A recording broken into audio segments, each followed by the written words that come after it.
not saying that you need to necessarily murder people. In some cases, you will need to murder these females.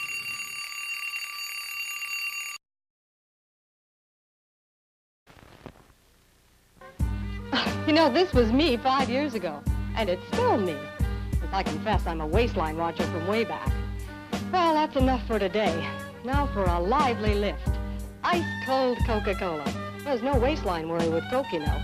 Actually, this individual-sized bottle has no more calories than half a grapefruit. Another thing, the cold, crisp taste of Coke is so satisfying, it keeps me from eating something else that might really add those pounds. Lively, lifty Coca-Cola provides a welcome bit of quick energy between meals. Makes for a pleasant pause in a busy day. Oh, and remember, Coke is low in calories, too. Say, now, don't you get any thinner.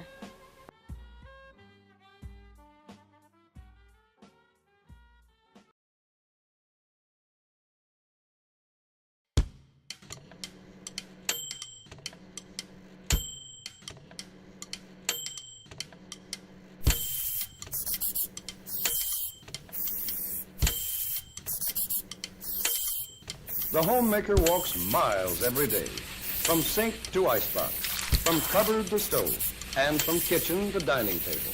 Even an efficiency expert would be staggered by the amount of chasing around and indoor road work that the little woman takes as a matter of course. There's the stair-climbing event, for example, usually accomplished full tilt and with an armload of brooms, mops, blankets, and sundry household paraphernalia. Here's another hurry-up picture of the clinging vine whizzing through a day's program that would leave the average mountaineer gasping for breath. Each trip upstairs is the equivalent of lifting her own weight 12 feet. And at the rate of 20 trips a day, that's lifting about 12 tons of weight. Who said weaker sex? Ironing is another kind of work that's a lot of little jobs all rolled into one. Just to iron one of hubby's shirts, for instance.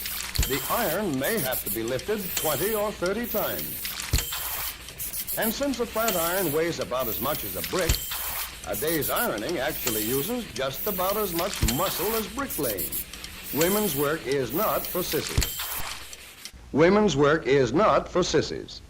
This fat positivity that is another feminist trope. It's like you can look like what you want. Your self-esteem shouldn't depend on what a man thinks of you.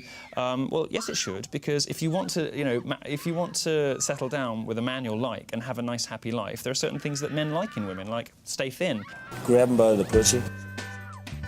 Grab him by the pussy.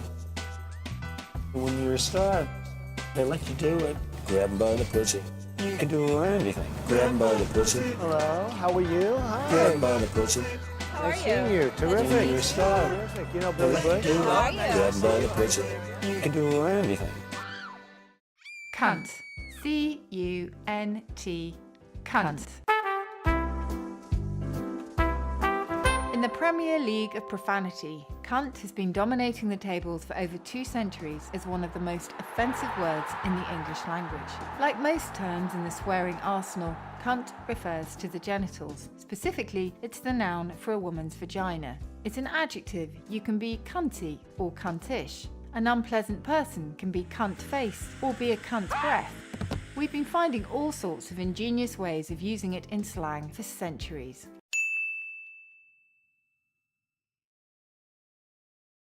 I am fat. Stay thin. Feminism, Waistline worry. Cuntish. violence, Cunty. bad behavior, Cunt. male hatred. Vagina. Add those pounds. The F word, right? I happen to use this word as a self-descriptor, and I don't say it to put myself down, and I certainly don't say it in hopes that someone will say, oh no, you're not fat, because that's the thing. Nobody says to a tall person, oh, you're not tall, and nobody says that because tall is not a dirty word. We as women are programmed to tell each other that we're not fat because to many people, both men and women, fat is the worst thing that you can be. Society has turned the word fat into a synonym for ugly. But that's not what fat means.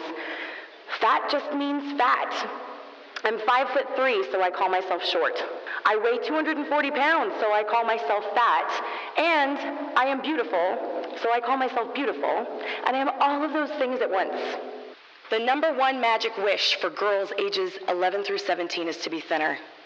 I know that wish. I made that wish.